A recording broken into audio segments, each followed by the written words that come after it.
They laughed when the janitor's daughter said she spoke 9 languages. Richard Vale, millionaire investor, actually doubled over in the Meridian Corporation boardroom, tears streaming down his face at the absurdity of this 12-year-old black girl in her secondhand uniform daring to interrupt his meeting. The executives pulled out their phones, ready to make her viral for all the wrong reasons. But in exactly 7 minutes, Amara Kimathi would translate a Portuguese phrase that would wipe the smile off Richard's face, because it was the same phrase he'd used when ordering her father's murder 3 years ago, and she'd just become the only witness who could prove it. Just before we get back to it, I'd love to know where you're watching from today, and if you're enjoying these stories, make sure you're subscribed. The elevator hummed its familiar tune as it climbed toward the 42nd floor. Imani Johnson checked her watch. 4:47 a.m. perfect timing. She'd have the entire executive floor to herself for at least 2 hours before the suits started arriving. The cleaning cart rattled slightly as the elevator slowed, and she steadied it with practiced ease, her dark hands moving with the efficiency of someone who'd done this routine 1,000 times before. The doors opened to reveal the crown jewel of Meridian Global Enterprises, the glass-walled boardroom that overlooked the city like a throne room above the clouds. Even in the pre-dawn darkness, the space commanded respect. Floor-to-ceiling windows reflected the scattered lights of a city that never quite slept, and a massive oak table at the center gleamed under the emergency lighting. Imani wheeled her cart forward, the squeak of its wheels echoing in the silence. She moved with quiet dignity, her posture straight despite the early hour.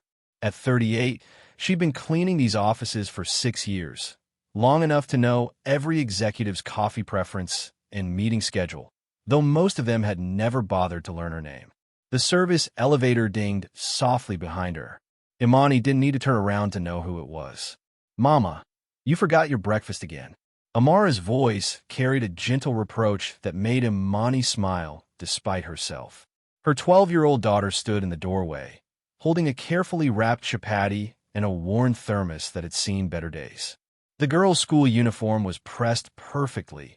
Imani made sure of that every night, but the backpack slung over her shoulder was clearly secondhand, its faded patches telling their own story of making do. "You should be getting ready for school, Habibti," Imani said softly, accepting the food with one hand while pushing her cart with the other. "Bus doesn't come for another hour," Amara replied, following her mother into the boardroom. The girl's eyes swept across the space with undisguised fascination, taking in the leather chairs, the state-of-the-art presentation screen, the coffee station that cost more than their monthly rent. As Imani began her routine, spraying the massive table with cleaning solution, working in careful circles, Amara hummed quietly under her breath. The melody was unmistakably Arabic, something from the old songs Imani's mother used to sing. "English at work," Imani whispered sharply, glancing toward the hallway. "Always English at work." Amara fell. "It's not for people like us," Imani interrupted, her tone firm but not unkind. She'd learned long ago that hope was a luxury they couldn't afford. That's for people with degrees and connections. We clean up after their dreams. We don't join them. Amara said nothing, but something shifted in her expression, a quiet determination that Imani recognized all too well. It was the same look her father. "9 languages," he roared, slapping the table. "Ladies and gentlemen, we have a child prodigy in our midst. Someone call Harvard. They're missing their youngest professor." Phones appeared instantly, everyone eager to capture what they assumed would be a viral moment of corporate comedy. The girl who thought she could play with giants. Imani stood frozen by her cleaning cart, her knuckles white as she gripped the handle. Every instinct screamed at her to rush forward, to pull Amara out, to apologize and minimize and disappear. Her job, their apartment, their stability, everything hung by a thread. But then she met Amara's eyes across the room. Her daughter stood perfectly straight, completely calm, as if Richard's laughter was nothing more than background noise. There was no fear in those young eyes, only that same quiet determination. Imani took one step back, just one. But in that step was a choice, a decision to trust her daughter's strength, even if it cost them everything. 9 languages, Richard repeated, wiping tears of mirth from his eyes. All right, little girl. Let's hear this miracle. Say hello in Spanish. Would you prefer Mexican Spanish, Iberian Spanish, or Argentine Spanish? Amara asked. They have distinct pronunciations and colloquialisms. The laughter dimmed slightly. Richard's smile tightened. Surprise me, he said. Amara responded with a fluid stream of Spanish, then switched mid-sentence to demonstrate the differences between dialects. A delegate from Barcelona straightened in his chair, nodding slowly. French, someone called out. Amara pivoted smoothly, her French carrying the precise accent of a Parisian broadcast, then shifted to show the musical difference of Quebecois French. Mandarin, Richard demanded, his voice harder now.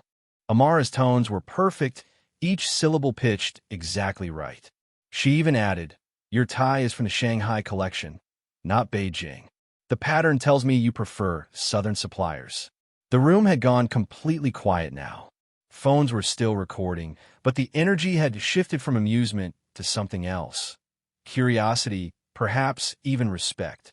A Kenyan delegate leaned forward, and before anyone could prompt her, Amara switched to Swahili, complimenting the subtle pattern in his traditional bracelet, noting it was from the Maasai region based on the beadwork style. Parlor tricks, Richard muttered, but his voice lacked its earlier confidence. Anyone can memorize phrases. Then let's make it interesting, Amara said. She turned to face him directly. Ask me something complex in any language you know. Business terminology, technical jargon, cultural idioms, whatever you think I can't handle. Richard's jaw clenched. He rapid-fired a question in Russian, his words dense with business terminology and idiomatic expressions, clearly expecting to expose her as a fraud. Amara listened carefully, her head tilted slightly. Then she responded in flawless Russian, her accent suggesting years of immersion. But she didn't stop at answering his question. She added, politely, although you used the proverb about wolves and sheep incorrectly. In proper context, it refers to hidden strength, not obvious power.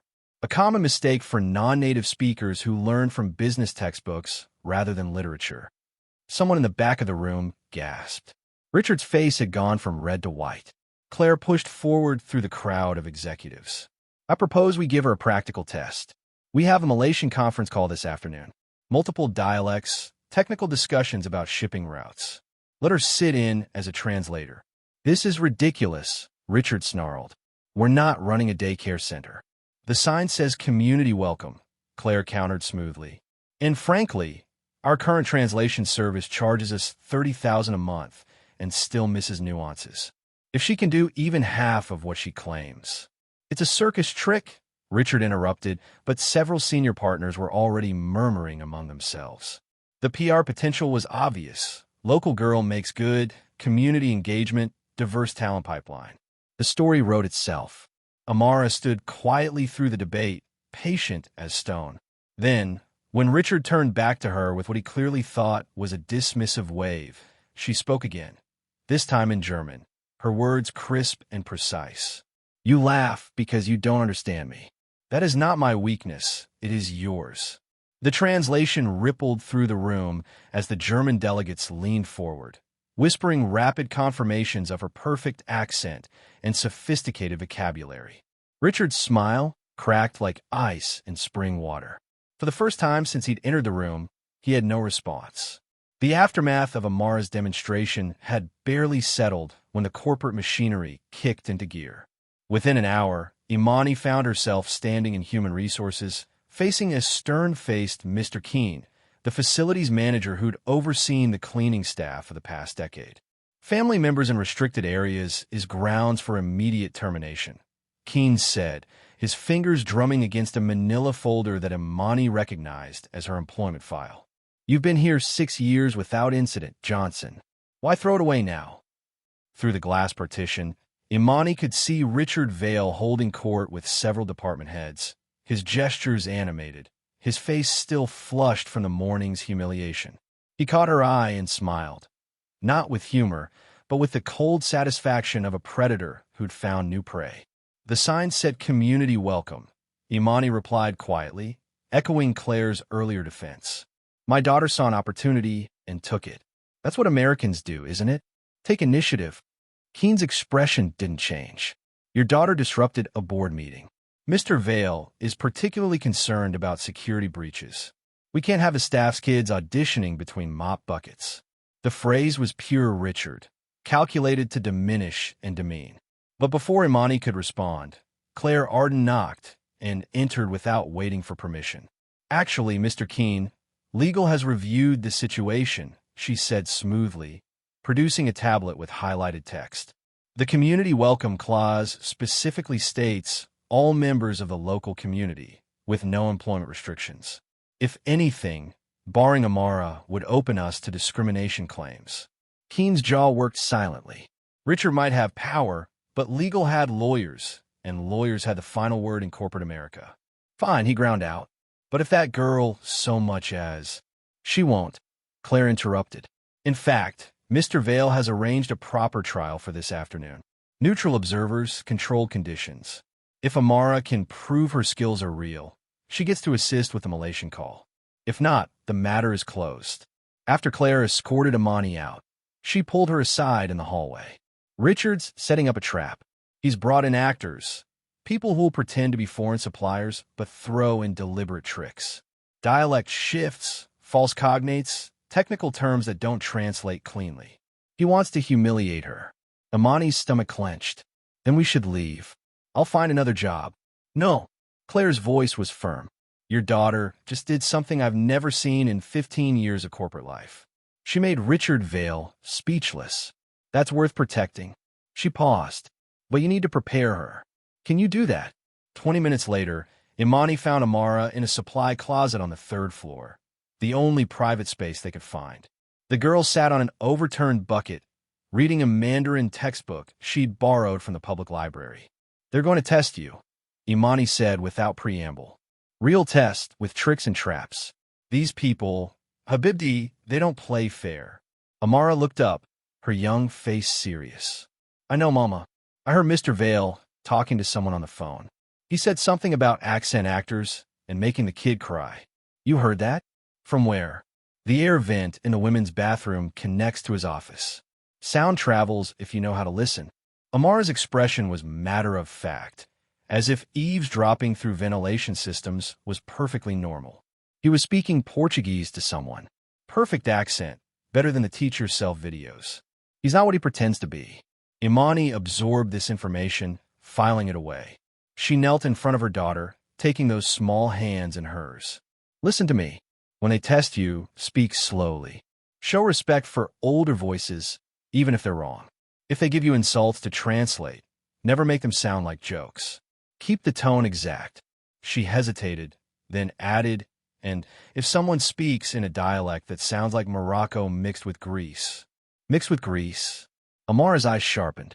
Mama, how would you know? Just be careful with that combination, Imani said quickly. Now, tell me all 9 languages, in order of how well you speak them. The test was scheduled for 2 o'clock in Conference Room C, a smaller space than the boardroom, but still impressive with its mahogany table and floor-to-ceiling windows.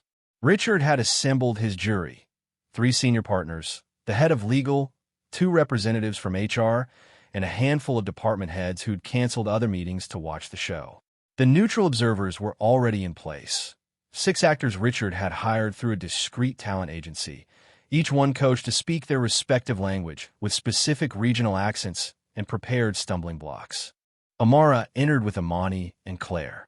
She'd changed out of her school uniform into the only formal clothing she owned, a simple navy dress that Imani had bought from a thrift store and altered to fit perfectly. She looked even younger in it, more vulnerable. Richard smiled like a shark scenting blood. Ladies and gentlemen, he announced, we're here to verify the extraordinary claims made this morning. Our volunteers will speak to the young lady in various languages, and she will translate. Simple enough. The first test came from a middle-aged woman speaking Spanish, but not just any Spanish. She shifted seamlessly between Andalusian and Mexican dialect, throwing in Chilean slang and Argentine pronunciation. It was linguistic chaos designed to confuse. Amara listened carefully, then translated each shift, even noting She's mixing regions deliberately. The first part was Andalusian. You can hear it in the CCO. Then she switched to Mexican vernacular for the middle section and ended with River Plate Spanish from Argentina. The woman's eyes widened slightly. That level of detection wasn't in her script. Next came a man speaking Arabic, but he moved between Maghribi and Levantine dialect without warning, throwing in Egyptian colloquialisms that didn't match either region. Amara not only translated, but explained he's using Moroccan structure with Syrian vocabulary, then adding Egyptian phrases that wouldn't naturally appear in either dialect.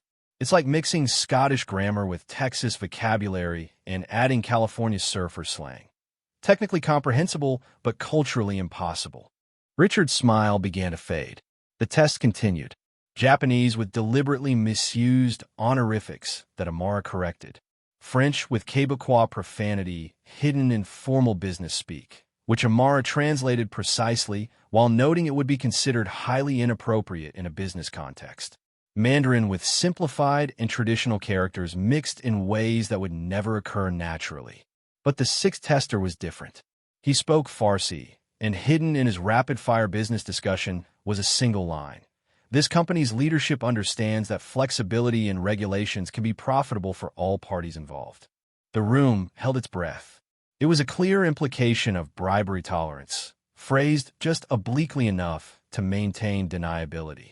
Amara translated it verbatim, then added, "That's a corruption probe." He's suggesting the company accepts bribes, using the Persian euphemism for regulatory flexibility that's common in certain underground markets. Should I continue with his test? The legal head shot to his feet. Who authorized that question? All eyes turned to Richard, who'd gone pale. I don't know what she's talking about. The actor must have gone off script. I recorded it, Claire said quietly, holding up her phone. For quality assurance, of course. The actor, who was actually an investigator Richard's rival had planted, quickly packed up and left, but the damage was done. The mood in the room had shifted from spectacle to suspicion. She passed, the head of legal declared. More than passed. Young lady, you just prevented what could have been a serious legal exposure. But the victory was short-lived. As the room emptied, Mr. Keene appeared at Imani's shoulder. Your daughter might have impressed them, he said quietly, but you still broke protocol this morning. You're on notice. One more violation, just one, and you're gone. And that girl of yours? Keep her in line, or you'll be handing in your badge before you can say goodbye in any language. Claire witnessed the threat, her face flushing with anger. After Keene left, she turned to Imani. I'll handle the politics. You just keep Amara safe. Something bigger is happening here. Richard doesn't usually react this strongly to being shown up.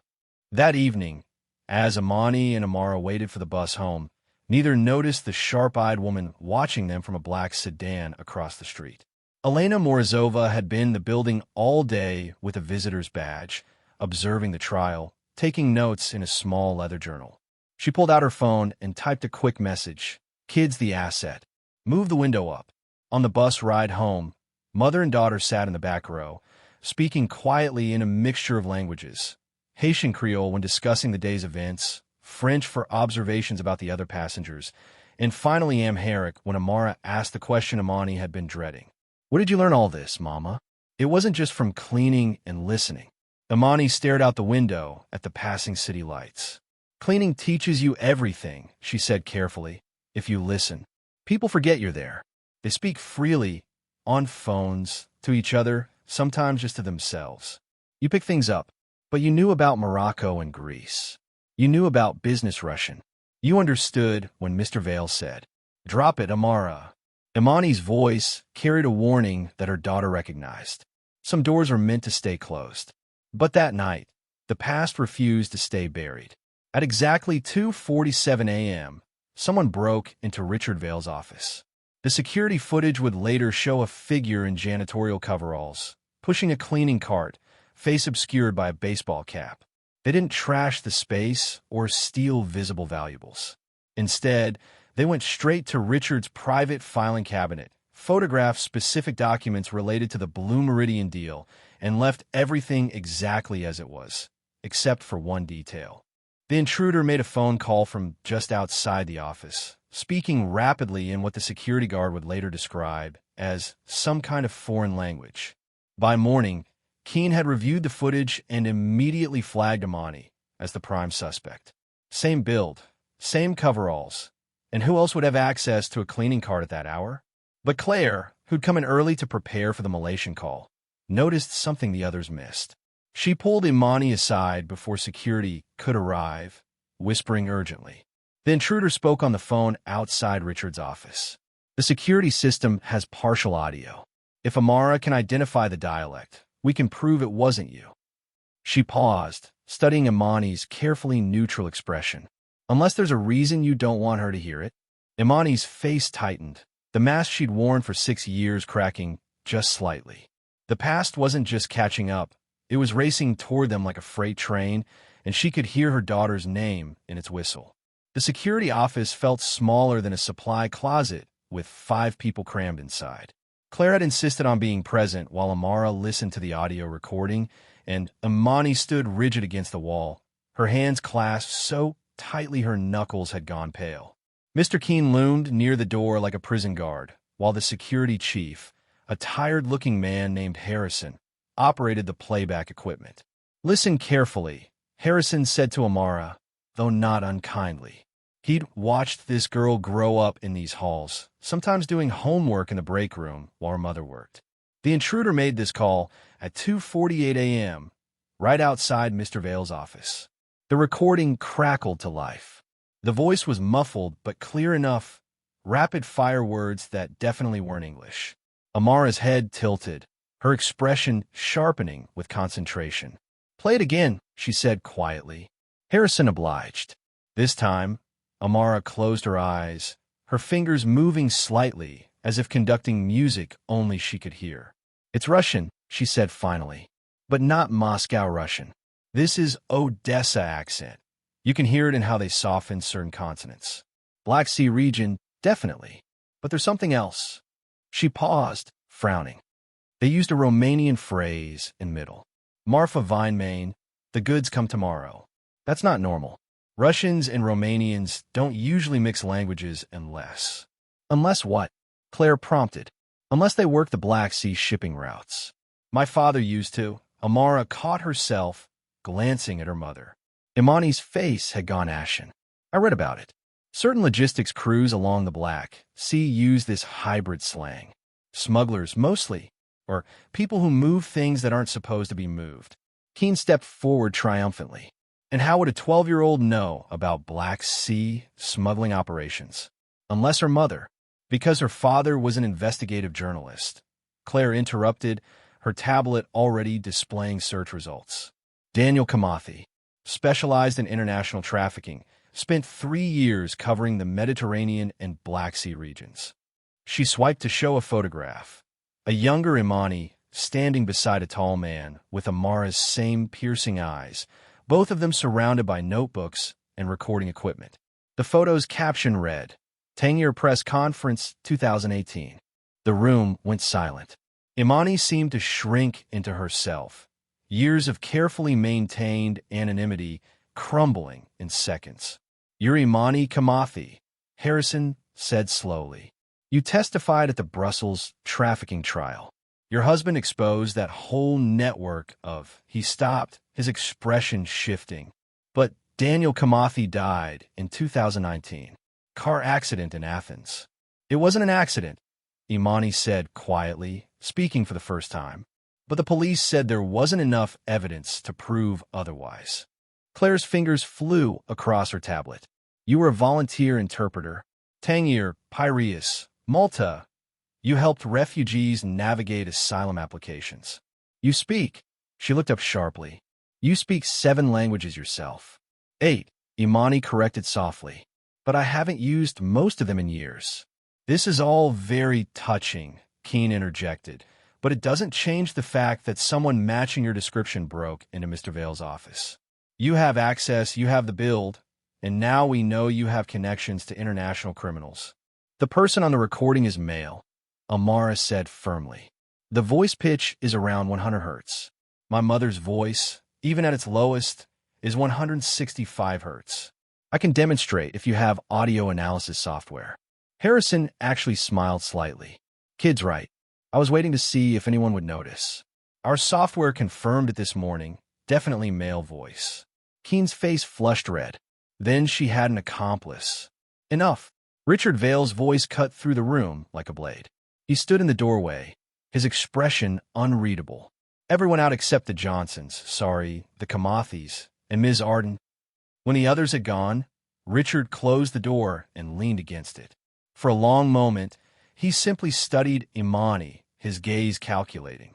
Daniel Kimathi, he said finally, I should have recognized the resemblance in your daughter. Same stubborn jaw, same insufferable need to be right. He turned to Amara. Your father and I crossed paths in Athens, briefly.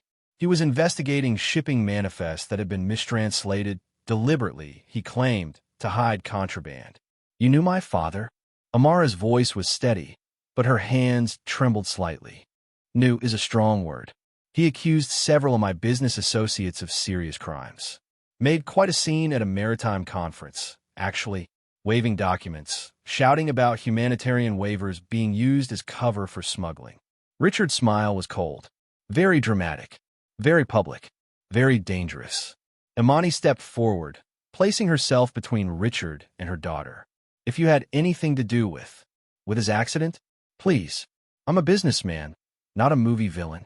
Richard straightened his tie, though I did warn him that embarrassing powerful people rarely ends well. He didn't listen. They never do, the crusader types. Is that a threat? Claire asked, her phone clearly recording. Richard laughed. Not his usual booming performance, but something quieter and more genuine. It's a history lesson. The question is whether the daughter is as foolishly brave as the father. He looked directly at Amara. The person who broke into my office took photos of the Blue Meridian deal documents. That's a $10 billion international shipping contract. If those documents leak, people will do more than arrange car accidents. Then maybe you should worry about who actually took them, Amara said, meeting his gaze without flinching, instead of threatening my mother. Something flickered in Richard's eyes. Surprise, perhaps, or even respect. You really are his daughter. He moved toward the door, then paused. The Malaysian call is in 2 hours. You'll translate, not because of this morning's little show, but because I want to see what you do when the stakes are real. When mistranslating a single word could cost millions. After he left, Claire immediately pulled up more information on her tablet. The Blue Meridian deal, it's not just shipping. It's a massive infrastructure project connecting 12 countries. Richard's been working on it for 3 years. She looked up at Imani. Did Daniel ever mention it? No, but Imani hesitated, then pulled out an old flip phone from her pocket. He left me this. Said to keep it charged always. Never explained why. The phone was ancient by modern standards, but when Imani opened it, there was a single text message in the drafts folder, never sent. BM uses same shell companies as Tangier. Check the translators. Claire's eyes widened. BM, Blue Meridian. Your husband was investigating this deal 3 years ago. Which means, Amara said slowly, someone thinks we might have information. That's why they're watching us. Watching? Imani spun toward her daughter. What do you mean watching? There's been a black sedan outside our building for 3 days. Same one that was here yesterday during my test. The woman inside has a visitor badge, but she never comes in during normal hours. Amara pulled out her own phone, a basic model Imani had gotten her for emergencies, and showed a blurry photo. I took this from the bus window. Claire zoomed in on the image. Despite the poor quality, they could make out a woman with sharp cheekbones and dark hair, pulled back severely. I'll run this through our visitor database. Don't. Imani's voice was firm. If she's who I think she is, official channels will only make things worse. You know her? Elena Morozova. She worked with some of the people Daniel was investigating. Not a criminal, exactly, but what they call a facilitator. She makes problems disappear. Imani's expression was grim. If she's here, someone's very worried about what we might know. Before anyone could respond, Amara's phone buzzed. A text from an unknown number. Your father left more than memories. Check the recorder. Imani went very still. How can anyone know about? About what? Claire demanded. Slowly, Imani reached into her bag and pulled out an old digital recorder, the kind journalists used before smartphones took over. Daniel gave me this the night before he died. Said it was insurance. I've never played it. I was too afraid of what might be on it. We need to listen, Claire said urgently. If someone else knows about it. Not here, Imani interrupted. Too many cameras, too many ears. She looked at her daughter. You have the Malaysian call in 2 hours. We do that first like normal. Then we figure out what your father was really investigating. As they left the security office, none of them noticed Richard Vale standing in an alcove down the hall, having heard every word through the thin walls. He pulled out his phone and typed a quick message. The recorder exists. Move to Phase 2. The afternoon sun streamed through the boardroom's glass walls, casting long shadows across the mahogany table that had been reconfigured for the global expansion meeting. Delegates from 6 countries had arrived over the past hour, each bringing their own translators, assistants, and enough cultural complexity to make the air feel electric with potential misunderstanding. Amara sat at Claire's right hand, a position that hadn't gone unnoticed. Richard had tried to relegate her to a corner. Observation only, he'd insisted, but Claire had smoothly countered that proper translation required proximity to all speakers. The real power move, though, was the small nameplate Claire had produced, a Kimathi linguistic consultant. It was amazing how a piece of plastic could change everything. With a title, Amara transformed from an interloping child to a professional presence. She'd even borrowed a blazer from Claire that, while too large, gave her an air of seriousness that made several delegates nod approvingly. Imani watched from the service hallway, officially there to manage coffee service, but really standing guard. She'd already spotted Elena Morozova in the building, this time with an executive visitor pass that gave her access to the floor. The woman had positioned herself in the lobby with a clear view of both elevators, pretending to work on a laptop while her eyes tracked every movement. Ladies and gentlemen, Richard began, his showman's voice filling the room. Today we make history. The Blue Meridian project will revolutionize shipping across 3 continents. Our partners from Kenya, Japan, Germany, Brazil, the UAE, and Malaysia have come to finalize the framework that— Excuse me, interrupted Mr. Tanaka from the Japanese delegation, speaking in accented but clear English. We were promised translation services for all technical discussions. My colleagues would be more comfortable. Of course, Richard gestured dismissively toward a man in a gray suit standing by the wall. Mr. Peterson here is certified in 12 languages. Peterson stepped forward with practiced confidence, but before he could speak, Amara quietly said something in Japanese. Mr. Tanaka's eyes widened, and he responded rapidly in his native language. They exchanged several sentences while Peterson stood frozen, clearly unable to follow the pace. What did you tell him? Claire asked quietly. That Mr. Peterson's certification is from an online course that doesn't test for business vocabulary. I recognized the pronunciation pattern. They all make the same mistakes with formal particles. Amara kept her voice neutral, professional. Mr. Tanaka agrees. It would be better if I assisted. Richard's jaw clenched, but several other delegates were already murmuring approval. The Brazilian representative, Ms. Santos, said something in Portuguese that made Richard's eyes flicker, just for a moment, with understanding. The meeting officially began with financial projections. The German delegation, led by a stern woman named Director Hoffman, immediately identified discrepancies in the liability structures.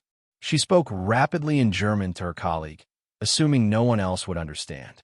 The penalty schedule is wildly asymmetric, she said, using the German word for asymmetric. Peterson began to translate. Director Hoffman says the penalties are unbalanced. Asymmetric, Amara corrected quietly. Specifically, she's concerned that European partners bear 70% of late delivery penalties, while controlling only 40% of the supply chain. She used the term wildly, which suggests she finds this unacceptable, not merely unbalanced. Director Hoffman looked at Amara with sharp approval. Exactly so. This child understands nuance better than your certified translator. The next hour became a masterclass in linguistic precision. When the Kenyan delegate, Mr. Aching, used a proverb about rivers and rain to soften his rejection of a proposal. Peterson tried to translate it literally. Amara intervened, explaining he's not actually talking about weather. In Swahili business culture, this proverb means the proposal needs to mature before it can be accepted. He's asking for more time, not saying no. Richard tried to regain control by pushing through a humanitarian corridor clause that would expedite certain shipments. Peterson translated the Portuguese version as exclusive humanitarian channel, a seemingly small change that would grant monopoly rights worth hundreds of millions. Amara caught it immediately. Senor Santos, the English document says non-exclusive humanitarian corridor, but Mr. Peterson just told you exclusive channel. These are very different terms legally. Ms. Santos shot to her feet, switching to rapid Portuguese that Amara translated in real time. She's saying this is exactly the kind of mistranslation that collapsed the Mediterranean deal 2 years ago. She wants to know if this is incompetence or deception. Peterson went pale. I must have misspoken. You didn't misspeak, Amara said calmly. You translated exactly what was written on the paper Mr. Vale handed you before the meeting.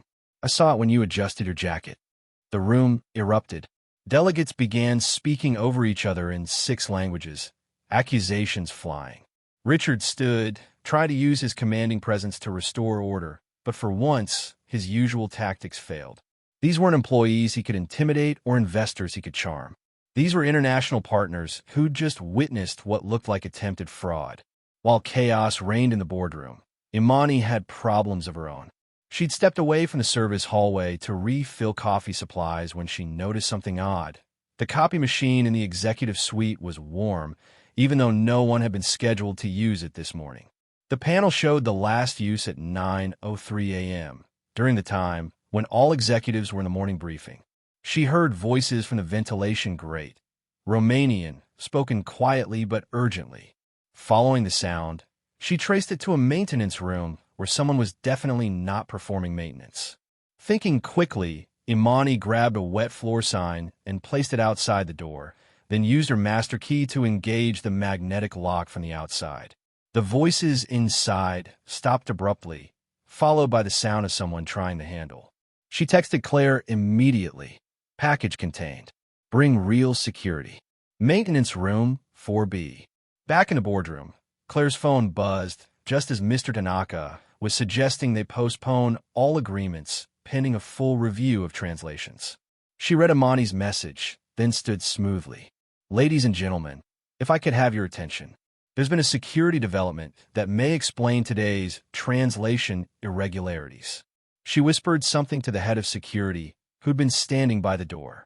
He spoke quickly into his radio, and within minutes, 2 guards appeared, escorting a man in maintenance coveralls who was very clearly not part of the regular maintenance staff. His face was flushed, and he was speaking rapidly in accented English about his rights. But Amara had already recognized the voice. That's the man from the recording, the one who broke into Mr. Vale's office. The man went silent, his eyes darting between Richard and Amara. Claire held up his confiscated belongings, several cloned access badges, and a thumb drive. This is interesting, Claire said, connecting the drive to her tablet with security protocols engaged. The first file is titled BM Port Translation Scripts. Should we see what Mr. Peterson was supposed to say next? The screen displayed a document in Russian with English annotations. Each annotation corresponded to a deliberate mistranslation designed to shift liability, alter percentages, or change exclusive terms to non-exclusive ones, and vice versa. This is corporate espionage, Director Hoffman declared. We need authorities involved immediately. Wait, Amara said, reading further down the document. There's something else. Look at the signature on the authorization. Everyone leaned in. At the bottom of the document, in digital format, was Richard Vale's own signature, dated 3 days ago. That's impossible, Richard sputtered. Someone forged. It's not forged, the captured man said suddenly in heavily accented English. You hired us through Morozova. Same as Athens' job. The room went absolutely still. Imani, who just entered with security, gripped the doorframe for support. Athens. Amara's voice was very small. You mean my father? The man looked confused. What father? Athens was shipping manifest job. We change translations, make investigators look wrong direction. He shrugged. Standard work. Richard had gone pale, his usual confidence evaporating. I want my lawyer. You'll need one, Director Hoffman said coldly. This meeting is being recorded for transparency, as per international agreement. Everything said here is admissible. The chairman of the board, Mr. Davidson, who'd been silent throughout the chaos, finally stood. Mr. Vale, I think you should step out while we discuss how to proceed. This is my deal. Richard exploded. 3 years of work. Built on fraud, apparently, Ms. Santos interjected. Every contract you've negotiated is now suspect. As security moved to escort Richard out, he turned to look at Amara one last time. His mask had completely fallen away, revealing something desperate and furious beneath. Your father thought he was so clever, he said in perfect, unaccented Portuguese, digging into things that didn't concern him, following paper trails that led nowhere good. Then, perhaps realizing what he'd just admitted, he switched to English. I want my lawyer. Now. As he was led away, Amara translated his Portuguese words for the room, her voice steady despite the tears threatening to fall. He just admitted to knowing about my father's investigation. In Portuguese, that no American businessman should speak that well unless he'd spent significant time in Portugal or Brazil, Claire finished, which isn't in any of his official biographies. The delegates were already on their phones, calling their home offices, initiating their own investigations. The Blue Meridian deal, 3 years in the making, was collapsing in real time. But Amara wasn't done. She turned to the captured man, switching to Russian. They had a rapid exchange that left him looking increasingly uncomfortable. He says there's more, Amara translated. Files about other deals, other mistranslations. All authorized by Mr. Vale. All facilitated by Elena Morozova. She paused, then added quietly, including one in Athens, dated the week my father died. Imani moved to her daughter's side, wrapping an arm around her shoulders. For once, Amara looked exactly what she was, a 12-year-old girl who just learned that the man who'd been laughing at her that morning might have killed her father. We need those files, Claire said urgently. If there's proof. The man laughed bitterly. Morozova has files. But she's ghost now. Moment Vale got arrested, she'd disappear. That's what she does, facilitate, then evaporate. As if on cue, Claire's phone buzzed with a security alert. The visitor badge for Elena Morozova had been left at the reception desk. Security footage showed her leaving the building 10 minutes ago, just before Richard's arrest. But she'd left something behind. A single business card on the reception desk with a phone number and a message in neat handwriting. For the girl who speaks 9 languages, your father's work isn't finished. The boardroom slowly emptied as delegates filed out, most offering condolences to Amara and Imani.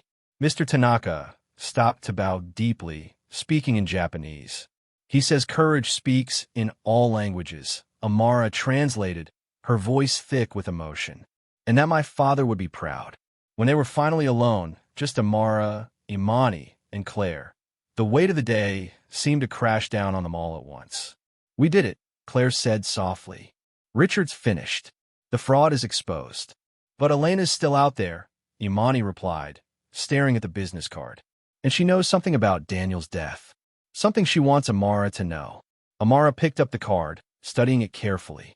Then, in a voice older than her 12 years, she said, Then I guess I need to learn a 10th language, whatever one will help me finish what Dad started.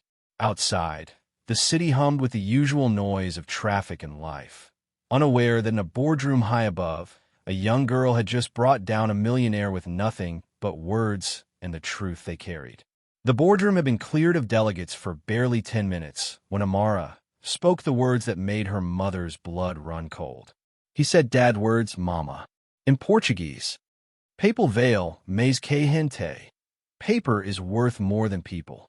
Dad only said that to us, to family. How did Richard Vale know it? Imani sank into one of the leather chairs, her legs suddenly unable to hold her weight. Claire quickly poured water from the crystal pitcher, pressing the glass into Imani's trembling hands. Your father used that phrase when he was frustrated, Imani said quietly, when he'd see people choosing profit over lives.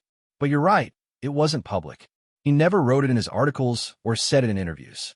Which means Richard knew him personally, Claire said, her strategic mind already working through the implications. Not just as someone investigating his associates, but as someone close enough to hear private conversations. Amara finished the thought, her young face hardening with a determination that made her look disturbingly like her father. He was there, in Athens, not just connected to what happened, but actually there. The secondary elevator chimed softly, and they all tensed. But it was Mr. Davidson, the board chairman, followed by two members of corporate security and a woman in a severe black suit, who could only be from legal. Ms. Kimathi, Davidson addressed Imani formally, though his tone was not unkind. We need to discuss your situation.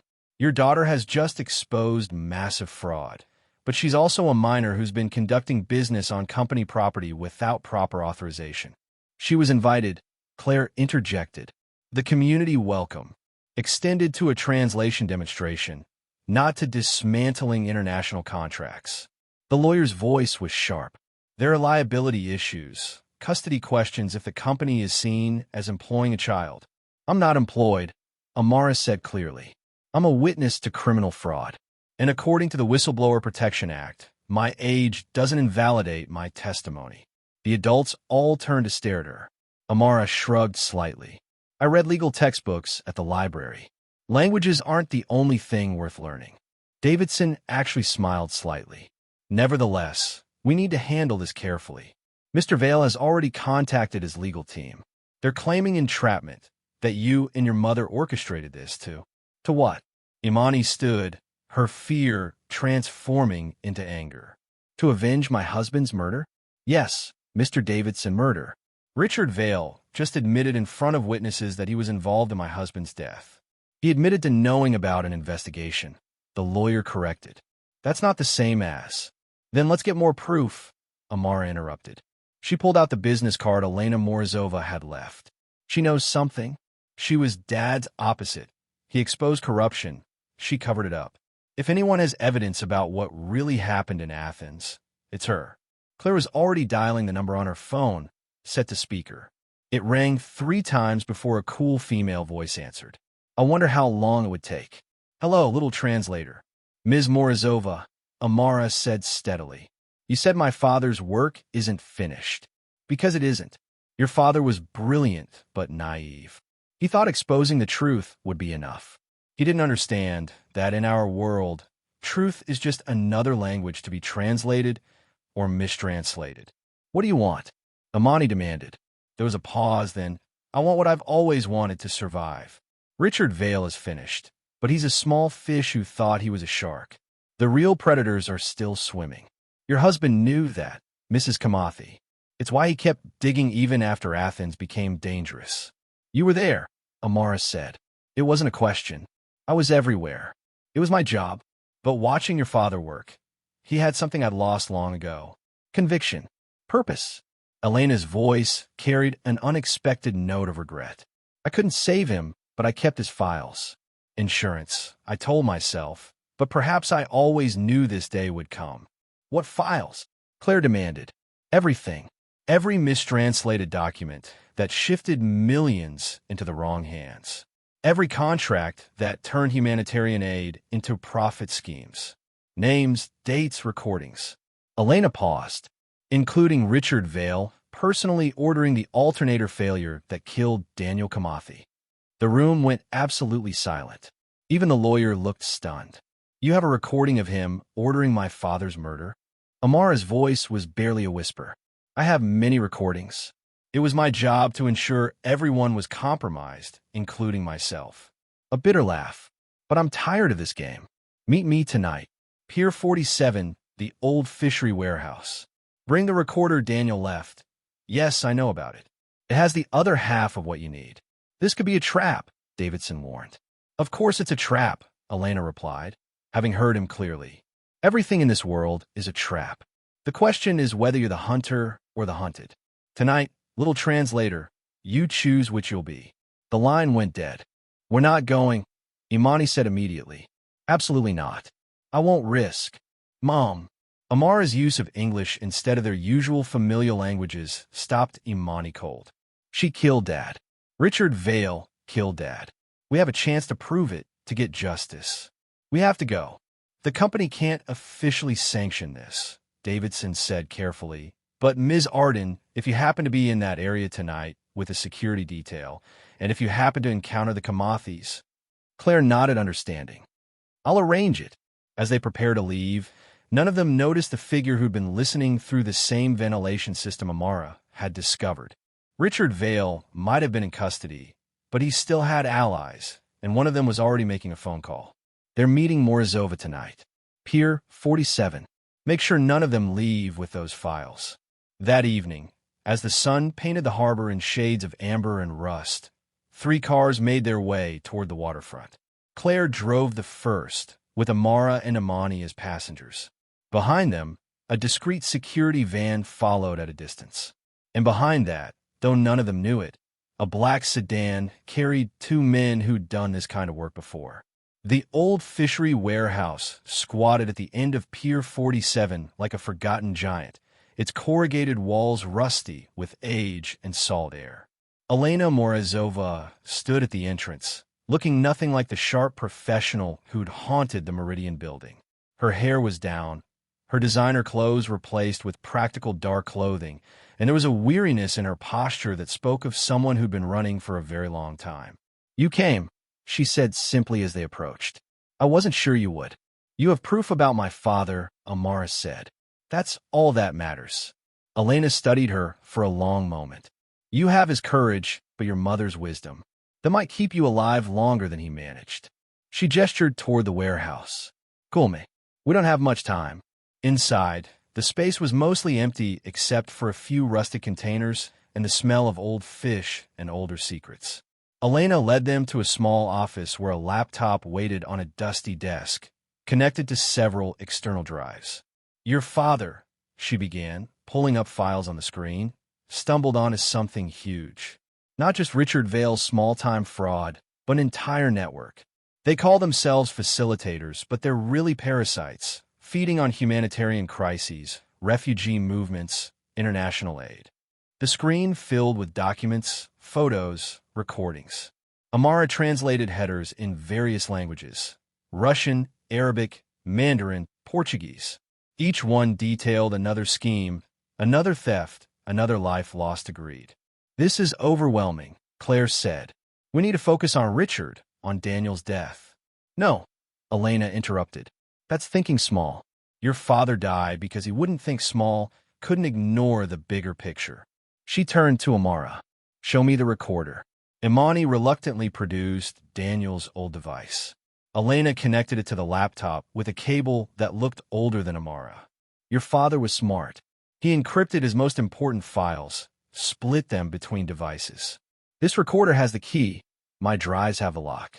Together. She pressed play.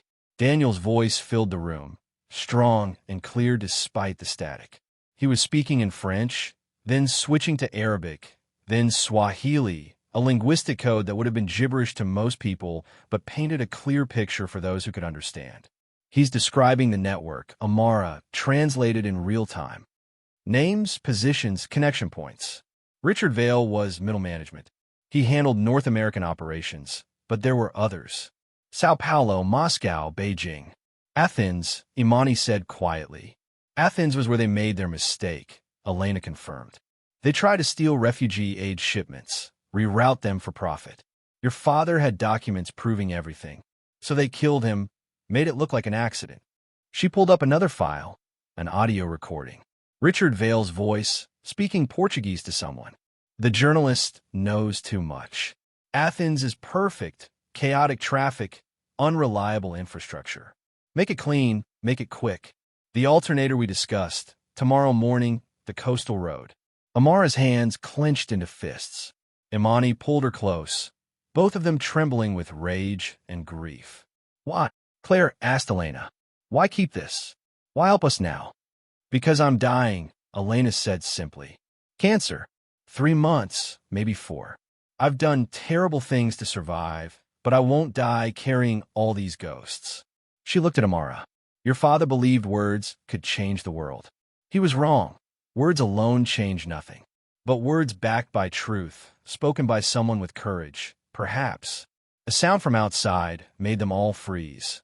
Car doors slamming, footsteps on gravel. They found us, Elena said, unsurprised. Richard still has friends. They won't let these files leave here. The security team, Claire began, won't be enough. Elena moved quickly, copying files to multiple flash drives. Take these, spread them everywhere. Media, law enforcement, international courts. Don't let them bury this again. The warehouse door crashed open. 3 men entered, weapons drawn. Not guns, too loud for a murder, meant to look like an accident. These were professionals who knew how to make people disappear quietly. Everyone stays calm, the lead man said in accented English. Russian, Amara noted automatically. Moscow accent, military background based on his posture. We're here for the files. Hand them over, everyone goes home. Except we don't, Elena said calmly. That's not how this works, Dmitri. I trained you better than that. The man, Dmitri, actually looked uncomfortable. Elena Mikhailovna, please. Don't make this difficult. I've been difficult my whole life. Why stop now? She moved slightly, putting herself between the men and the others. Take the Kimathis and go, she told Claire quietly. Back door through the loading dock. We're not leaving you, Imani started. Yes, you are. This is my mess to clean up. Elena smiled slightly at Amara. Besides, I speak their language. What happened next would be debated in court documents for years. Elena moved first, throwing the laptop at Dmitri while shouting something in Russian that made his partners hesitate. Claire grabbed both Kimathis, pulling them toward the back exit. The security team, alerted by the commotion, burst in from another entrance. In the chaos, Amara heard Elena speaking rapidly in Russian, then Romanian, then something else, codes, perhaps, or old debts being called in. One of the men actually lowered his weapon, stepping aside to let them pass. They ran through the loading dock, into the night air that tasted of salt and freedom. Behind them, shouts in multiple languages, the crash of breaking glass, sirens growing closer. Claire's car was where they'd left it, but now surrounded by police vehicles. Detective Morrison, whom Claire had apparently called earlier, was already taking statements from the security team. We have everything, Claire told him, handing over the flash drives. Evidence of murder, fraud, international corruption. And we have Richard Vale in custody, Morrison added. He tried to arrange this from his holding cell. Recorded every word. Where's Elena? Amara asked, looking back at the warehouse. Morrison's expression softened slightly. She's being treated for injuries, but she'll survive. Turns out she called us too, about an hour ago. Full confession, immunity deal in exchange for testimony. She's been playing all of us. Amara almost smiled. Of course Elena had a backup plan. Dad would have appreciated that. The story broke at midnight. Claire had connections at 3 major newspapers, and she used them all. By dawn, Richard Vale's face was on every news site, accompanied by headlines that grew more sensational with each update. Millionaire ordered journalist murder, translation fraud rocks international markets. The girl who spoke truth to power. Amara woke to find their small apartment surrounded by news vans. Imani had tried to shield her, closing curtains and unplugging the phone, but there was no hiding from this storm. They want to talk to you, Imani said quietly, watching her daughter eat breakfast as if it were any other day. All of them. CNN, BBC, everyone. What do you want me to do? Amara asked, though her voice carried a weight beyond her years. I want you to be safe. I want you to be a child. But, Imani sighed. But your father would say that truth needs to be heard in every language. The first interview was with a local station. Amara sat straight-backed in their tiny living room, speaking clearly and carefully. When they asked her to demonstrate her languages, she did more than just translate. She explained how Richard Vale had used linguistic confusion to hide his crimes, how her father had died trying to expose the truth. But Richard wasn't finished. From his cell, through his lawyers, he orchestrated a counterattack that was vicious in its simplicity. Meridian Corporation exploiting child labor, read the first headline, accompanied by a photo of Amara in the boardroom. 12-year-old forced to work without pay. This is ridiculous, Claire fumed, pacing her office while fielding calls from corporate board members. She volunteered, she exposed fraud. And now Vale's team is spinning it as child exploitation, Davidson said grimly. They're claiming we used a minor to circumvent union translators, that we put her in danger, that her mother pressured her to perform. The public relations damage was swift. Child welfare services arrived at the apartment that afternoon, questions ready about Amara's schooling, her work hours, her home environment. Imani had to produce documentation proving her daughter maintained straight A's, that she'd never missed school for work, that their small apartment was safe and clean. This is harassment, Imani told the social worker, a kind-faced woman named Mrs. Patterson who seemed genuinely sympathetic. I know, and I'm sorry. But when allegations involve a child this high profile, we have to investigate. She looked at Amara, who was calmly reading a book in Arabic. She seems remarkably composed for everything she's been through. She's her father's daughter, Imani said simply. That evening, Claire arranged a press briefing at Meridian Corporation. She prepared carefully, gathering supporting statements from the international delegates who'd witnessed Amara's intervention. The conference room was packed with reporters, cameras rolling before Claire even reached the podium. Meridian Corporation stands behind the Kimathi family, she began. Amara Kimathi is not an employee. She's a brave young woman who exposed criminal fraud and helped prevent millions in theft. We're proud to have witnessed her courage. Is it true she was translating complex financial documents? A reporter called out. Isn't that child labor? She was demonstrating linguistic abilities and chose to help when she recognized criminal activity. Claire responded. Would you criticize a child for reporting a crime they witnessed? But she was in corporate meetings, handling sensitive information. Information that revealed her father's murder. Claire shot back. Are you really suggesting she should have stayed silent? The briefing helped, but the damage was spreading. Someone, clearly from Richard's team, had leaked selectively edited video of Amara in the boardroom, making it look like she was struggling, overwhelmed, being pushed beyond her limits. Amara watched the coverage from their apartment, her expression unreadable. They're trying to make me look weak, she said finally. Like I'm just a child who doesn't understand. You are a child, Imani reminded her gently. In years, maybe, but not in what I've seen, what I know. Amara switched to Swahili, the language they use for their deepest conversations. Baba always said the truth needs many voices. Maybe it's time I use mine directly. The next morning, Amara did something unprecedented. She walked into the CNN building, Claire and Imani trailing behind in shock, and asked to speak to whoever was in charge. When security tried to stop her, she calmly began speaking in rapid-fire succession in all 9 languages, drawing a crowd of staff and visitors. Within minutes, she was sitting across from Anderson Cooper, cameras rolling for a live segment they'd hastily arranged. You asked to come here, Cooper said, clearly intrigued. Why? Because Mr. Vale is using your industry to lie about me. And I wanted to correct the record in a language everyone understands, truth. Amara's voice was steady, her gaze direct. He says I'm being exploited. The only person who exploited me was him, when he laughed at a child for daring to speak. He says I'm too young to understand complex business. I understood enough to catch him stealing millions. He says my mother forced me to perform. My mother tried to stop me. I chose to speak because silence killed my father. Those are serious accusations. They're not accusations, they're facts. Amara pulled out a tablet Claire had given her. This is the recording of Mr. Vale ordering my father's death. Would you like me to translate it? I can do it in 9 languages if that helps. The recording played. Richard's voice, clear and damning, filling the studio. Amara translated in real time, her voice never wavering even as she repeated the words that had ordered her father's murder.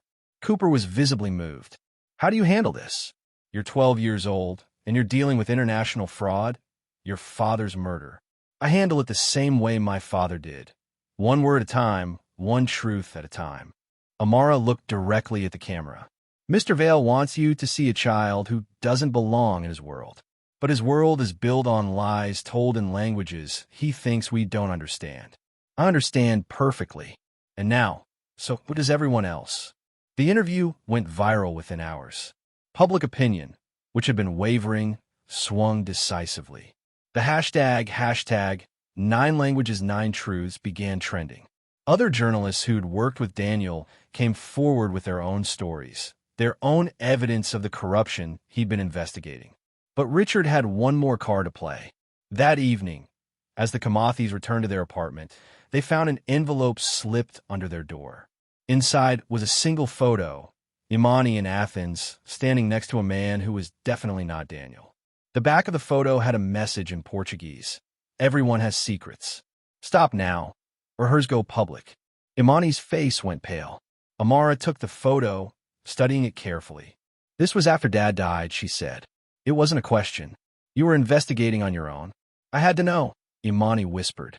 That man, he was one of Daniel's sources. He gave me information about the network, but then he disappeared too. They're trying to make it look like you were involved romantically, like you benefited from Dad's death. Amara's voice was cold with fury. This is their last weapon, shame and lies. If this goes public, then we make it public first. Amara picked up her phone. Claire, we need another press conference. Richard Vale just threatened my mother.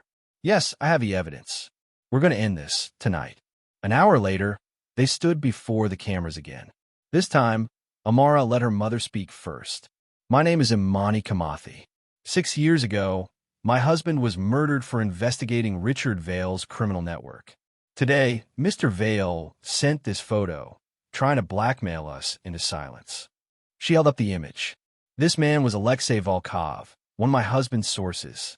I met him once, trying to get information about Daniel's death. 2 weeks later, he was found dead in Budapest. Another accident, according to police. Mr. Vale thinks he can silence us with intimidation, Amara added, stepping to the microphone. But every threat he makes just adds to the evidence against him.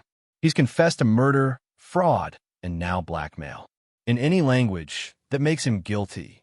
The room erupted with questions, but one voice cut through the chaos. Detective Morrison had arrived with federal agents. We've just arrested 3 more members of Vale's network based on Elena Morizova's testimony, he announced. The investigation is now international. Interpol is involved. As the press conference ended and the cameras finally turned away, Amara felt her mother's hand on her shoulder. It's not over, Imani said quietly. Vale will be convicted, but there are others. There always are. I know, Amara replied, switching to Arabic for privacy. But Dad's work is finally being heard. In every language, by everyone who needed to hear it. That night, for the first time since the ordeal began, they received a call that wasn't from press or lawyers. It was Mr. Tanaka from the Japanese delegation. Miss Kimathi, he said in careful English. My colleagues and I have discussed. We would like to offer you something, not employment, but education. A full scholarship to the Tokyo International Academy. You would study languages, law, journalism, whatever you choose. Your mother, too, if she wishes. Amara looked at Imani, who nodded slowly. Thank you, Amara said in perfect Japanese. We'll consider your generous offer. As she hung up, similar offers were already arriving by email from Germany, Brazil, Kenya. The world had heard her speak, and now it wanted to hear more. But first, there was something else to do. Amara pulled out the old recorder, Daniel's voice still preserved in its memory. We should make copies, she said. Dad's words shouldn't exist in just one place, in just one language. What are you thinking? Imani asked. I'm thinking we translate everything, all his work, all his investigations, into every language I know. And then we share it with everyone. Amara smiled slightly, the first real smile in days. Dad always said truth needs many voices. Let's give it 9 to start. 3 weeks had passed since the media storm, and Meridian Corporation's boardroom had been transformed into something resembling a United Nations assembly. The same delegates who'd witnessed Amara's first triumph had returned, but this time they brought lawyers, investigators, and documentary crews. The Blue Meridian deal wasn't just being renegotiated, it was being dissected as a case study in international fraud. Richard Vale entered in handcuffs, flanked by federal marshals. His orange jumpsuit was a stark contrast to the Italian suits he'd once worn like armor. But his eyes still held that dangerous glint, the cornered predator who hadn't yet accepted defeat. "This is highly irregular," his lawyer, a sharp-faced man named Brennan, protested. "My client shouldn't be subjected to a corporate meeting while criminal proceedings are." "Your client requested this," Judge Harrison interrupted. She'd been brought in as a neutral arbiter, her reputation for handling international corporate crime unassailable. "He claims there are translation errors in the evidence against him. We're here to verify that claim." Amara sat at the prosecutor's table, no longer the nervous child who'd first entered this room with a mop bucket. She wore a simple black dress, still secondhand, but pressed with the same care Amani had always shown. Her mother sat behind her, joined by Claire and a surprising addition, Elena Morozova, pale from her illness but sharp-eyed as ever. "Let's begin," Judge Harrison said. "Mr. Vale, you claim the recording of you ordering Daniel Kimathi's murder was mistranslated?" "Not mistranslated," Richard said smoothly. "Fabricated. Deep-faked. Modern technology can make anyone say anything in any language." Prosecutor Williams stood. "We've had 3 independent forensic analysts verify the recording's authenticity. Paid for by people who profit from my downfall," Richard interrupted. "I want the girl to translate it again. Here. Now. In front of everyone. It was a trap, somehow." Amara could feel it, but she stood anyway, facing the man who'd killed her father. "Play the recording," she said calmly. The audio filled the room. Richard's voice, speaking Portuguese with that too-perfect accent. But this time, Amara heard something she'd missed before, a slight glottal stop on certain words, barely noticeable unless you knew what to listen for. "You learned Portuguese in Sao Paulo," she said suddenly. "Not Portugal, not Rio, but specifically Sao Paulo. The way you pronounce Trabalho, it's distinctive to that region, to a particular neighborhood. Actually, Bella Vista, where the old Italian families mixed with Portuguese immigrants."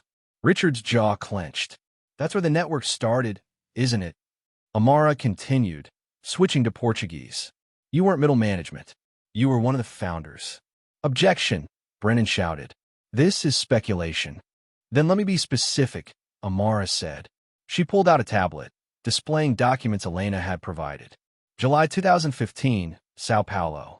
A mistranslated aid contract redirected medical supplies meant for Syrian refugees. The signature authorizing the translation company? RV Enterprises. October 2016, a clerical error in Mandarin documentation moved $12 million from disaster relief to a shell company in Macau. The approval code? RV 1947. Your birth year, Mr. Vale. The room had gone completely silent. Even the documentary cameras seemed to hold their breath. But the masterpiece, Amara continued, was Athens 2019. "You didn't just order my father's death. You were there. You personally oversaw it." "That's a lie," Richard snarled. "Then explain this." Amara switched to Greek, reading from a police report. Witness statement from a cafe owner.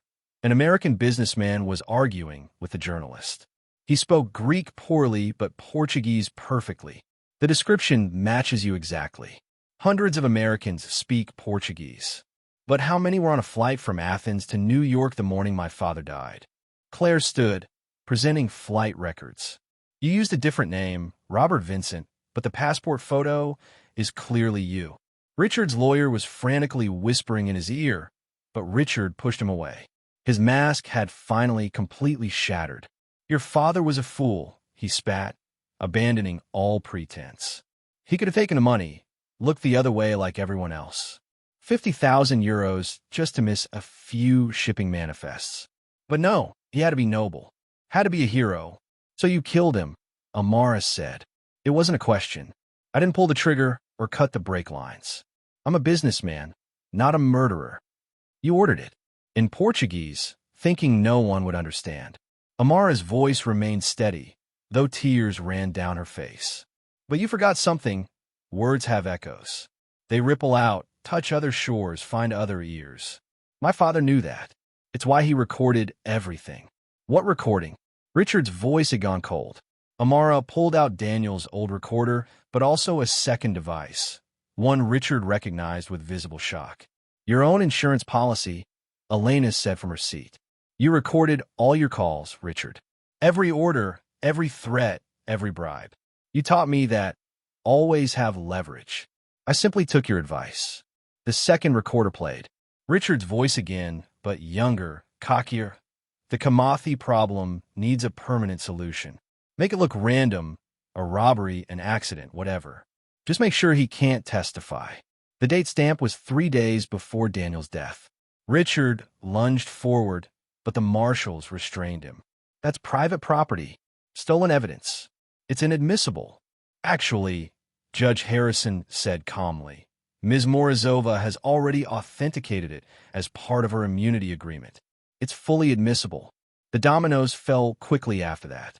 Each piece of evidence Amara presented triggered another confession from Elena, another document from Claire's investigation, another corroborating witness via video link. The Brazilian delegate, Ms. Santos, testified about suspicious mistranslations going back 5 years. Mr. Tanaka presented evidence of similar fraud in Asian markets. Director Hoffman had brought a forensic accountant who traced money through 17 shell companies, all leading back to Richard. But Richard had one last poison pill to deploy. If I go down, he said, his voice carrying across the room, I'm taking everyone with me. Every executive who looked the other way, every official who took a payment, every translator who changed a single word for profit. I have names, dates, amounts. Is that a threat, Mr. Vale? Judge Harrison asked. It's a promise. Starting with David Rourke, sitting right there in the corner, pretending to be shocked. Tell them about Bangkok, David. Tell them about the orphanage funds. Rourke, a senior vice president, went white. Other executives began shifting nervously. Or maybe Jennifer Martinez should explain the Lagos medical supplies. Or Thomas Chun and the earthquake relief funds that built his beach house. You're lying, someone shouted. Am I? Check my office safe. The real one, behind the Monet reproduction. Everything's there. Every crime, every conspirator. Richard smiled, all teeth and malice. I may be a monster, but I'm not the only one in this room. Chaos erupted. Executives were shouting denials. Lawyers were demanding clients leave. Investigators were making rapid phone calls. Through it all, Amara stood perfectly still, watching Richard with an expression that was almost pitying. When the noise finally died down, she spoke in English, then repeated herself in all 9 languages, ensuring everyone understood. You think you're revealing secrets, but you're only confirming what we already knew. This corruption spreads like a disease through organizations that forget their purpose. But diseases can be cured if you're willing to cut deep enough. She turned to Judge Harrison.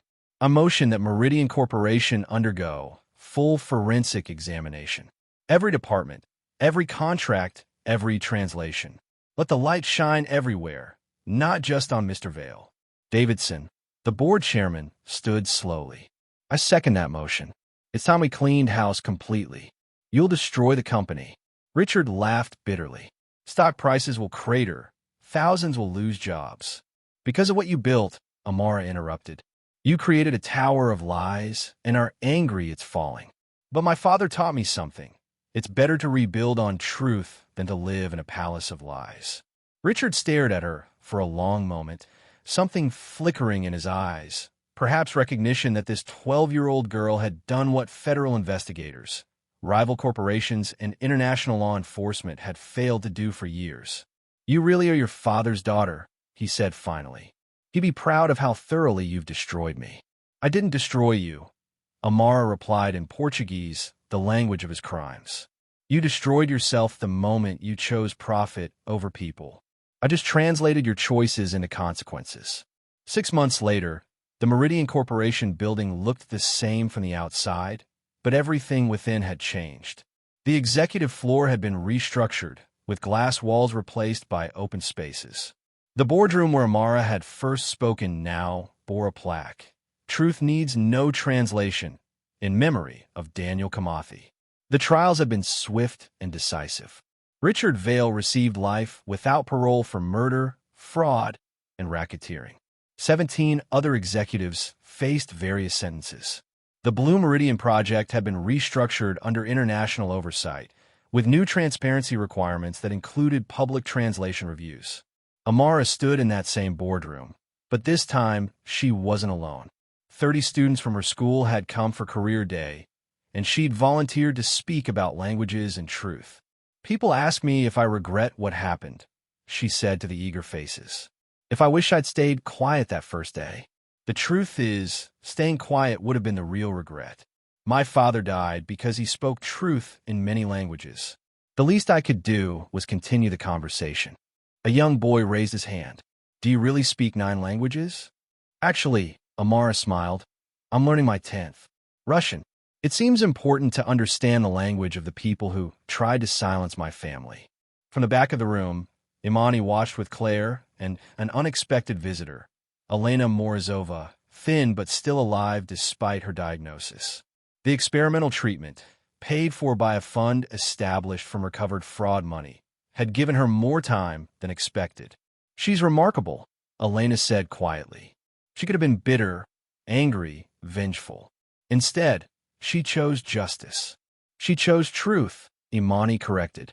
"That's all Daniel ever wanted, for truth to be heard, understood, and acted upon."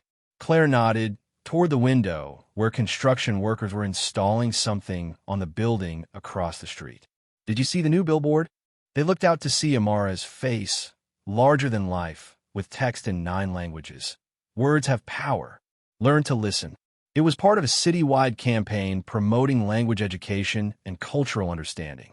"She hates it," Imani laughed softly. "Says it makes her look like she's selling something." "She is," Elena said. "Hope. The radical idea that understanding each other might actually change something." After the presentation, as students peppered Amara with questions, a familiar figure appeared in the doorway. Mr. Davidson, now interim CEO after the board's restructuring, waited patiently until the crowd dispersed. "Ms. Kimathi," he said formally, then softened. "Amara, the board has made a decision about your family's lawsuit against the company." Imani stepped forward protectively, but Amara held up a hand. "We're not seeking money, Mr. Davidson. We never were." "I know, which is why the board wants to do something else."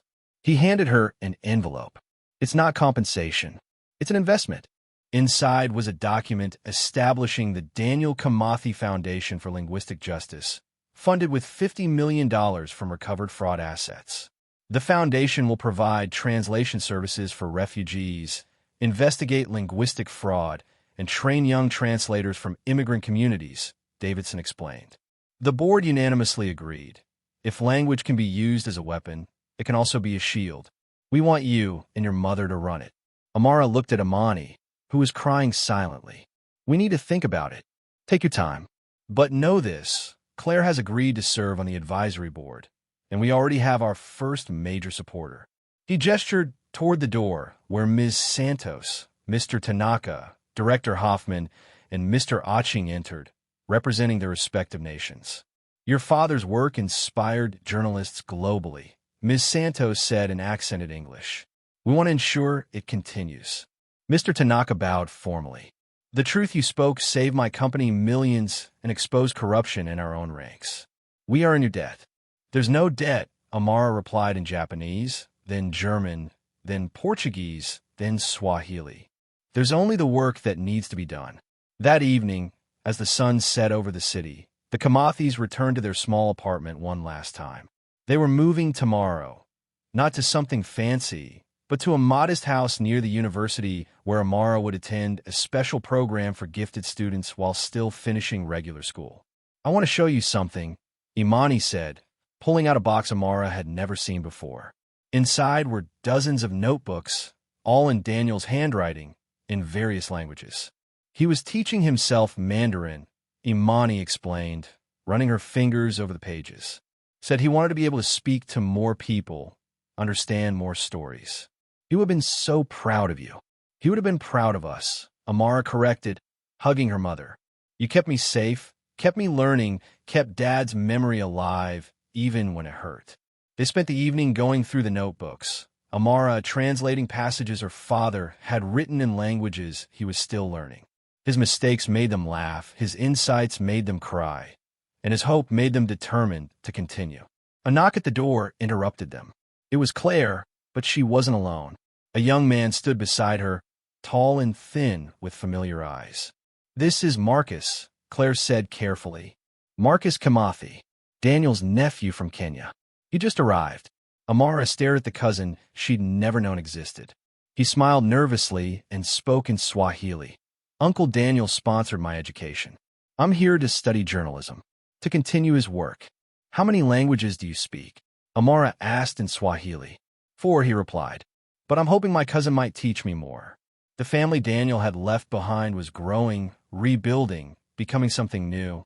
That night, they sat together, Imani, Amara, Marcus, and Claire, sharing stories in multiple languages, planning for a future Daniel would have loved.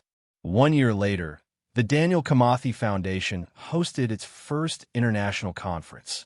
Representatives from 50 countries attended, sharing stories of linguistic fraud and cultural bridge building. Amara, now 13, gave the opening address in all 9 of her languages, with subtitles in 20 more. "My father believed that truth needs many voices," she said. "But I've learned something more. Truth needs listeners. People willing to hear past accents and dialects, to understand not just words but meanings, contexts, and hearts." Richard Vale, watching from his prison cell, he'd been given permission to view it as part of a documentary about his crimes, sat in silence. His cellmate asked if he wanted the TV turned off.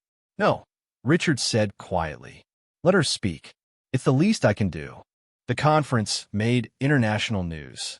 The headline that Amara liked best wasn't from the New York Times or the BBC, but from a small refugee newsletter in Greece. The girl who spoke 9 languages teaches the world to listen. But the moment that mattered most came after the cameras were off. A young Syrian girl, maybe 8 years old, approached Amara nervously. "I speak 3 languages," she whispered in Arabic. "But people laugh at my English." Amara knelt down to her level. "I know someone who once laughed at me for speaking multiple languages. Do you know where he is now?" The girl shook her head. "In prison, because I didn't let his laughter stop my words." She smiled gently. "How do you say courage in your 3 languages?" The girl brightened. "Shajoe in Arabic, courage in English, and Mut in German. Then you have 3 times the courage of people who only speak 1 language. Use all of it." As the girl ran back to her parents, beaming, Imani appeared at Amara's side. "Dad would have loved that," Amara said softly. "He would have loved all of this," Imani replied. His daughter, changing the world, 1 word at a time.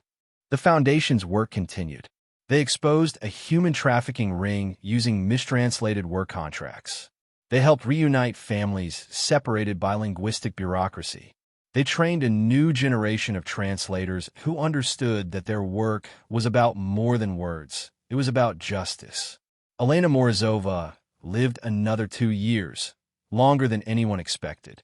She spent them teaching Foundation investigators how to spot linguistic manipulation, how to trace shell companies through translation patterns, how to hear the lies hidden in multilingual contracts. When she finally passed, peacefully, Amara spoke at her funeral in Russian, the language Elena had used for her worst crimes and, ultimately, her redemption. The Meridian Corporation building still stood in the city's heart, but had become something different. The executive floor was now a language learning center. The boardroom hosted free classes for immigrant families. And in the lobby, a portrait of Daniel Kimathi hung with a simple inscription in 9 languages. Truth speaks every language. 5 years after that first morning when Amara walked into the boardroom, she stood there again. Now 18, accepted to Harvard with a full scholarship, fluent in 12 languages and learning her 13th. The room was full of young students, all from immigrant families, all multilingual, all there for the Foundation's annual scholarship ceremony. "People ask me if I forgive Richard Vale," she said to them. "The truth is, forgiveness isn't mine to give. That belongs to my father. But I can choose what to do with the languages he tried to silence. I choose to make them louder." She looked at each eager face, seeing herself at 12, scared but determined. You all speak multiple languages. Some of you have been told that's a burden, that you should choose one and forget the others. But every language you speak is a superpower. Every accent is an asset. Every word you translate is a bridge between worlds. A young boy raised his hand. But what if people laugh? Amara smiled, remembering Richard's theatrical laughter all those years ago. Then you speak louder, clearer, in more languages, until they realized the joke was never on you. It was on anyone who thought one language was enough to hold all the world's truths. The ceremony ended with each student speaking in their native language about their dreams. 37 languages filled the air, a symphony of hope that Daniel Kimathi would have loved. That night, Amara stood at her father's grave with Imani. They'd brought fresh flowers and the day's news, translated into Swahili, the language Daniel had loved most. She did it, my love, Imani whispered. Our daughter gave your work a voice in every language. Amara added, in the Portuguese that had once meant death but now meant justice. Paper is worth more than people. That's what Richard Vale believed. But you taught us the opposite, Dad. People are worth more than any paper, any profit, any power. And in every language I speak, I promise, your truth will never be silenced again. As they walked away, the evening wind carried their words across the cemetery, across the city, across a world that was slowly, finally, learning to listen. What language do you speak that the world refuses to hear? And what would happen if you finally forced them to listen? If Maya's courage to stand up inspired you, hit that like button and subscribe for more stories about underdogs who refuse to stay silent.